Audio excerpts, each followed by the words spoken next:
you say you're not religious, and it was written and given by Forest Church, Forest, on January 22nd, 2005, a long time ago. But Tom just found it, and it has a lot of interesting things for people to think about, especially in times like this, when we need a little support of every kind that we can get. I have to say that because he was the minister, I'll tell you for how long, from 1978 to 2006, at All Souls in New York City. Tom used to play there sometime on Easter, so he knows that church very well. He does a lot of referencing to All Souls, but I've eliminated All Souls because I kind of think that All Souls is a wonderful church, but I think that all Unitarian fellowships more or less are saying and inviting and giving and the same sort of feelings and support to people who come and join. So I've just eliminated All Souls every time he said it for congregation or something like that. So I have to let you know that it's 4 pages, very small print. I will be reading, and so relax and see what you can get from this and see what you'd like to add to it when we have the Q&A. So let's go see how good I'm going to see this. So he writes, I'd like to speak this morning, especially to those of you who are thinking of joining this congregation. If I were to fashion a single refrain from thousands of conversations with new members over the years, it would have 3 parts. I am spiritual, but not religious, and not a joiner, and I don't quite really believe in God. I'm never sure how to respond to these defensive affirmations. Should I rush to assure you that joining won't ruin your perfect record, or as a non-religious, non-believing non-joiner? I don't think so, because it will. Not right away, perhaps, but eventually it will. If you become active here, you will slowly grow and change. Rather than standing apart from your neighbors, you will stand among them and then feel and be a part of them. You will become a joiner, and you will become religious, nurtured by a supportive religious community and the discipline of religious practice. Finally, in the company of fellow seekers who have rejected narrow caricatures of God and yet have found a way to believe in power greater than your own, you will define your own faith in a more capacious manner. I looked up capacious, and it says having a lot of space. Otherwise, you make room for it, you probably will find it. Rather than being sure of all the things you don't believe, you will begin to discover principles of belief to guide you through your days. I know what you mean when you say you aren't religious. Perhaps you came from a Protestant background, but quit attending church as soon as it was your choice, not your parents', or attended Mass as long as you had to, and then rejected the church and with it, religion. About 1/3 of our members hail from Jewish families. 1/3, wow, I guess I'm one of them.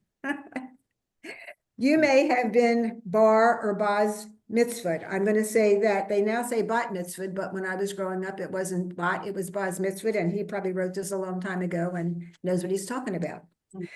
And then never returned to temple, save perhaps to placate your parents on high holidays. My grandson, when he was bar mitzvah, said, "Thank God that's over with." That was the end of that. So, in recent years, a growing proportion of our new members grew up without any religious affiliation whatsoever. So you naturally think of yourself as non-religious. Let me draw a distinction between being religious in the conventional sense and being religious as an essential dimension of being human. Most of you know by now my own definition of religion. Religion is our human response to the dual reality of being alive and knowing we must die. We are not the animal with complex tools or advanced language, but the religious animal. So I don't quite understand that exactly, but I think I'll just read it one more time just to make sure. We are not the animal with complex tools or advanced language, but the religious animal. Knowing we must die, we question what life means. We may arrive at non-theological answers to these questions, but the questions we ask arise from a religious condition. Who am I? Where have I come from? And where am I going? What is good? What is evil? What is life's purpose? And where can I find meaning to sustain me through my days? To be religious in a conventional sense, we fit ourselves into religious boxes. We call ourselves Christian, Jew, Muslim, or Buddhist, or more narrowly, Presbyterian or Catholic or conservative Jew or Reformed Jew. Page 2. Done with that one. This is a Unitarian Universalist congregation. Most, but not all of us, identify ourselves as Unitarians. Some further identify themselves as Christians, Jews, or Buddhists, with no doctrinal stipulations save those affirmed by the oracle of our minds and derived from personal experience. We believe outside the box. The nomenclature of our faith here is various, here, and rich. But that isn't what makes us religious. Thomas Jefferson said it well. It is in our lives and not from our words that our religion must be read. Ave Maria and Praise the Lord are stirring affirmations, to be sure, but far more telling is how we treat our neighbors and loved ones, how honest we are in our dealings with each other, and how good our hearts.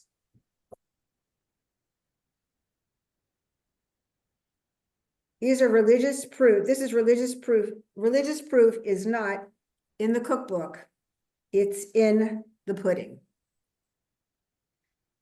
I mean, not to demean the great Orthodox faith. It is perfectly possible to belong to an Orthodox church and have the truth of your faith redeemed by your deeds. There are thousands of ways to be saved from our baser selves. Many people are saved by Jesus, Buddha, Muhammad, Moses, from living empty, hopeless, undirected lives. Yet many individuals belong to a religious group and do not live a religious life. Their professions of faith jar almost completely with the way they act. We see this and are tempted to reject religion, even as we see believers inspired to hate in the name of God. We are tempted to reject the very ideas of God. We also know from experience, our own and observed experience, that it is possible not to belong to any religious group and still be loving and humane in the deepest ways. So why bother with organized religion in the first place? Why trade in your Sunday morning New York Times, cozy chair, and Bloody Mary for an hour in these relatively hard seats? Why not remain vaguely spiritual rather than join our congregation and risk becoming actually religious? There are many good answers to this question. Here are a few. So I guess in the previous thing, he's saying that there are, and this is what I always seem to always question, people who believe to themselves to be very religious because they're very devout in their beliefs and they go to their church or their mosque or wherever they go. And but they don't live what I personally would think is a very loving and giving life. So now he's going to tell us why it's going to be worth it. First, being religious implies a moral concern for values that are universal and humane. The Latin root religare means literally to bind together. Much organized religion doesn't bind God's children together under a single code of loving kindness, but instead divides one tribe from another. But here in a congregation that stresses deeds over creeds, there are literally dozens of ways to bind ourselves together with others in performing acts of loving service. To do so is to practice the kind of religion that saves, not the kind that damns. The words we use to express loving kindness are telling. We are religious when we console, literally to stand beside another in his or her aloneness. And when we commiserate, when we open our hearts to share the misery a loved one or neighbor is going through, and when we offer comfort, the word comfort meaning to bring to another our strength. Those who serve others in God's name with the primary goal of converting them attach coercion to the help that they offer. Dr. Albert Schweitzer ran into trouble with the financial backers of his hospital in Labyrinth because he refused to proselytize. At the end of his life, weary of Christian hypocrisy, he identified himself as a Unitarian. But even then, he didn't package his faith with his medicine. It was in his life and not from his words that his religion was read. Second, to be religious means to be open to the universe. A great deal is implied in this statement. There are many people who call themselves religious who are completely closed to their thinking about this wonderful universe in which we live. They have narrowed everything down to a tight, straitjacketed theological system, a way of salvation brokered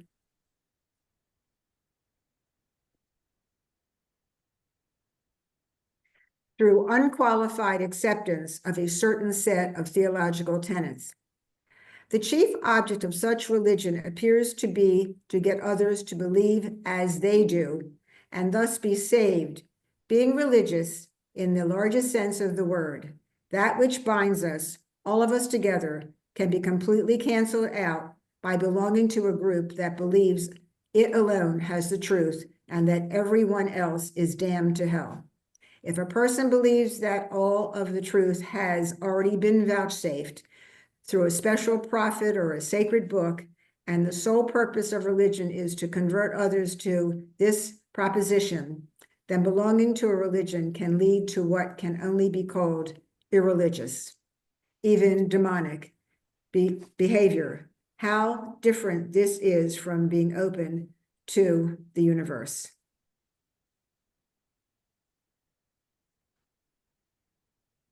In our congregation, only books of Revelation are the only books of Revelation are the books of nature and the book of human nature. If we study both closely, we will be left with a deeper sense of wonder and awe than any salvation narrative could possibly offer. But to experience this wonder and awe, we must read the books of nature and human nature with due reverence. We must embrace each day as the miracle it is and fashion our very lives into instruments of praise. This is religious work, and it requires religious discipline. We perform that work together weekly in our Sunday liturgy. Once a week, we pause and punch ourselves. We pause and pinch ourselves. Can't see.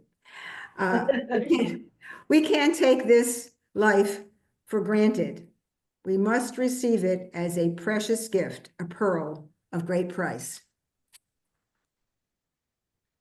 This may sound like too broad a definition of what it means to be religious, but how many of us, even in secret, remember to say, "Here I am, universe, speak to me in whatever way that you can. Show me beauty, show me justice, show me truth, show me joy, reveal to me your secrets."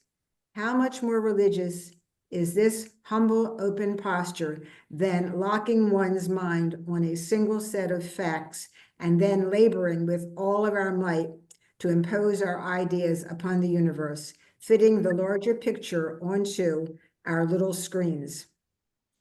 One reason to join a congregation like ours is to discipline our gaze beyond the limited horizon of our daily scheming. Beauty resounds us and we, again with my eyes. Beauty surrounds us. I can also see that I have other glasses that I also can't see. Okay.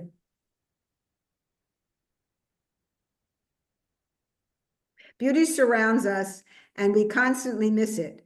We spend so much time trying to plant our tiny flag atop the next hill that we miss the looming mountains and beyond them, the gateway to the heavens.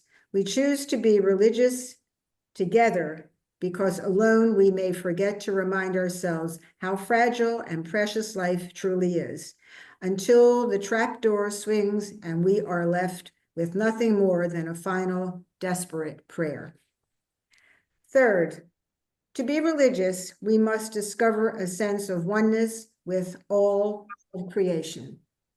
Unitarian Universalism is above all a faith that celebrates oneness, one God or ground of being, Unitarianism, and one shared destiny, Universalism. Schweitzer spoke of this principle as reverence for life. We are a part of, not apart from, a vast and mysterious living system. To recognize our oneness with the creation is consciously to participate in its abiding glory. Mystics of every faith proclaim this sense of oneness. Thus, the Brahman-Atman relationship of Hinduism, the sense of nirvana of the Buddhists, and the concept of Jesus that I and the Father are one, all of these are examples of mystical oneness. This feeling of communion can come through rigorous thought, or it can come by letting our minds rest. We can reason our way to the sensible conclusion that a world at peace is better than a world at war. We can use our reason to fashion ideals that may help to create a better human society for all God's children. But we also need to set our minds at rest and let the peace that passes all understanding flood our every being, our very beings, and transform us for a blessed time into a peaceful, non-anxious presence, receptor of goodness and grace.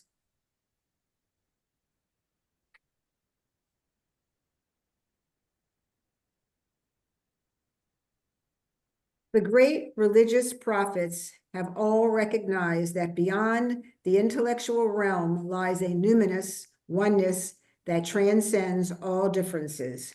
I wrote down numinous because I also was not sure of that one. Having a strong religious or spiritual quality, or suggesting the presence of a divinity. So the great religious prophets have all recognized that beyond the intellectual realm lies a numinous oneness that transcends all differences. Call it the holy, the divine, spirit, God, it doesn't matter. This kinship extends to the heavens, the mystic oneness of person to person, which we may capture in lovemaking or deep listening or true empathy, is but a simple expression of the greater mystical oneness of all existence. The great prophets have preached cosmic oneness, not only because it makes good metaphysical sense, but also because it answers a profound human need to be one with ourselves, reconciled to our neighbors, and at home in the cosmos. Human feelings of friendship and empathy are but a faint reminder of the essential mystical oneness of all creation. Theologians theologians may reason their way to oneness, but mystics experience it. As we all do in magical moments of connection, when we set aside the intellect and connect our souls to the great chain of being. The goal is not to get lost there, but found. We get lost when we mistake the unseen for the seen, when we sacrifice reason to faith, yet when we have reached the end point of reason, we do well to journey beyond. We do well not to let our intelligence keep us earthbound.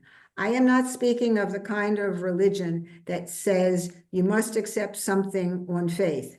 I am speaking about the kind of insight which is not always given to us by purely intellectual processes, but which starting there carries us into the numinous realm where God is love and all is truly one. To experience the eternal, and experience that we cannot adequately describe, is more meaningful, perhaps, than any other experience in our lives. Finally, and we now complete the circle, to be religious is to let this sense of the eternal make a difference in our lives. I say that we have completed the circle because, in a sense, we are back where we started. I suggested in the first place that we ought to be good neighbors, that it is in our lives, not our words, that our religion must be read. I believe that there is something beyond humanitarianism, a tremendous and fascinating mystery, as theologian Rudolf Otto described it, mirrored within our very lives. But once we have made a trip through the stars and have discovered that the universe is one, this sense of cosmic kinship cannot help but uplift and transform our personal lives. Such religion exalts our neighbors and ourselves at once by placing us together in divine kinship. All I have really done this morning, by the way, is to frame the essential teachings of Jesus in more universal terms, according to his two great commandments that sum up all the law and the prophets. We are to love God with all our heart, mind, and soul, and our neighbors as ourselves. The two great commandments start with we and end with ourselves. You can be spiritual on your own, of course, but we can only be truly religious together. UUs always have and always will welcome those of you who consider yourselves non-religious, non-believing, non-joiners. You will follow in a long and distinguished line of people who joined this congregation before you, feeling very much the same way that you do now. But in the spirit of full disclosure, it is only fair to warn you, by joining this church, you run a real risk. You will become a joiner, you may become religious, and if you are not very, very careful, you may find yourself waking up some resplendent Sunday morning and see the sunlight dancing through your window and offer up a prayer of thanks to God. He says, Amen.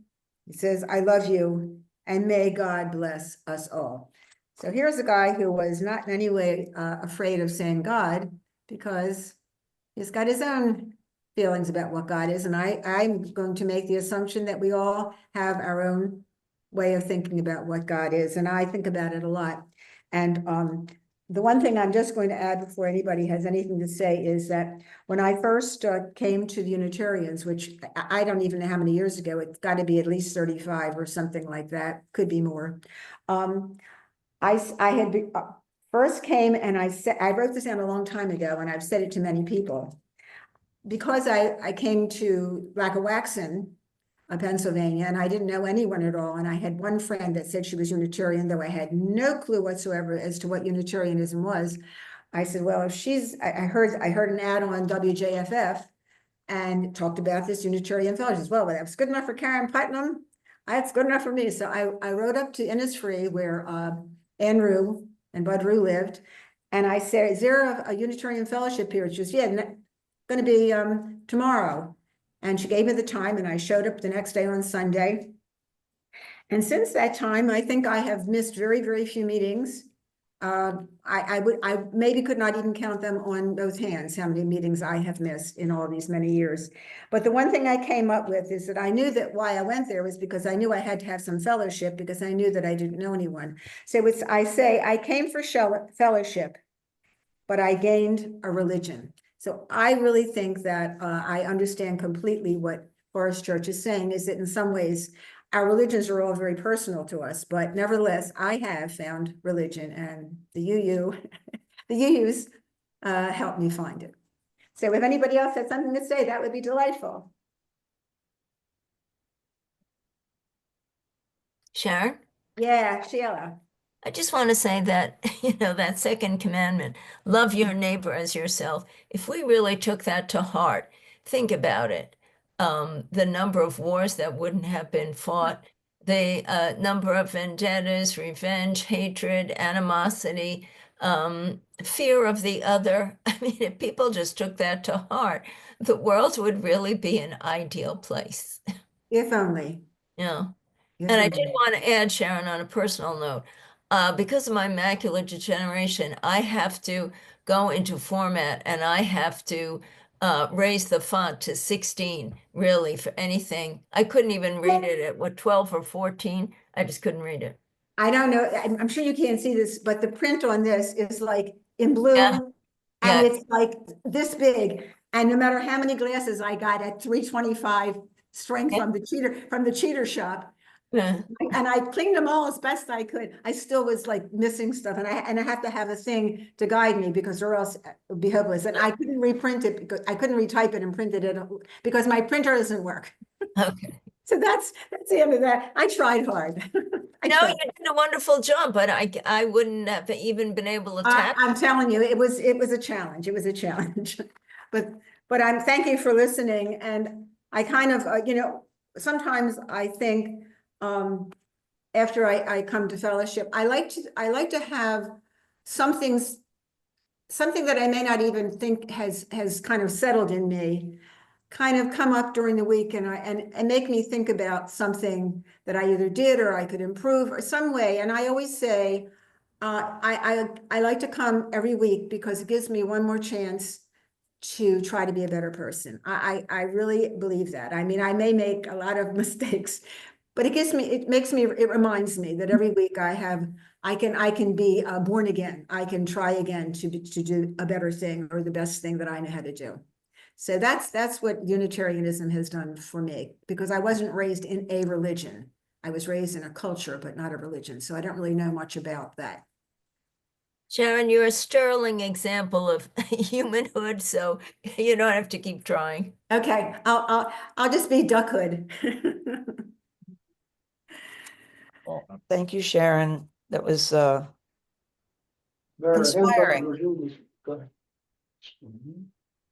Well, I'm glad that you hung in, and I'm glad that Tom found it, because every once in a while, I guess there's something sometimes that we need to hear something that, even though it was written a long time ago, and he put a lot of work into this. I do believe that he died several years after he left All Souls, I think of esophageal cancer or something. So he may have been thinking a lot about God, and he may have already been ill at the time that he wrote this. I'm not sure of that, but he died soon after this, I do believe. Yeah, I attended some of his sermons, but my home church in the city was Community Church, and my youth minister was Dr. Leonard, and he was I think assistant to Forest Church, assistant minister up at All Souls later on. Where's Community Church? It's on 35th Street between What? 5th and Madison. Did you attend regularly when you were in the city? When I was a child Oh, when you were a child. and teenager, Mhm. but not as an adult. Good background. It was very good I mean, background. we tried so hard to have in the early days when we had young children coming, we did have a children's class, and we did have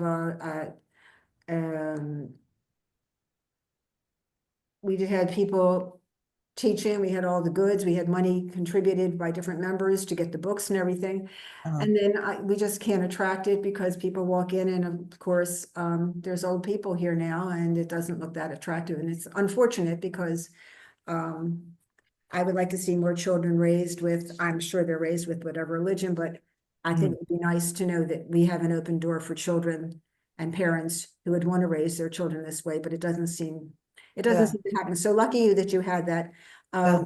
I know that Laurie also was raised Unitarian. I Right. was shocked when I found that you were raised Unitarian. I said, oh, that's cool. That's very cool. Well, my mother was a lapsed. I was raised nothing. I was raised with cultural craziness, but not really anything that I would call religious in the way I think of religion now. It was lucky that I had a mild temperament and I wasn't too bad a person to start with. So, I had a few steps, put in before I ever reached the UUs here. Sharon, I think there was a hand up in the room here. Yeah, well, the thing is, for some reason, it just reminded me of something that, I may be going off track. Reminded me of something about, pop artist Kenny Scharf, no relation.